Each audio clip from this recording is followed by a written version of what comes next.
বাংলার পৌষ মাসের শেষে মহাসমারোহে অনুষ্ঠিত হয় পটাশপুর ও সবংয়ের ঐতিহ্যবাহী তুলসী চারার মেলা।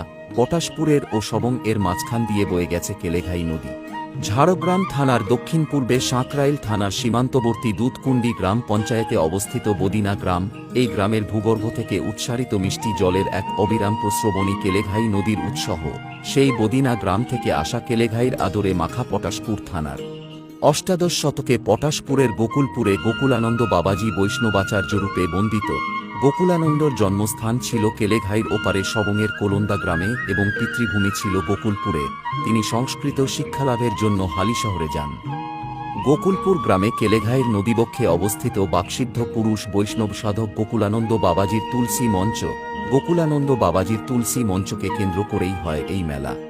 সেখানে তিনি বৈষ্ণব সাধক রামানন্দ বাবাজির কাছে দীক্ষা গ্রহণ করে বৈষ্ণব পুরুষ রূপে খ্যাতি অর্জন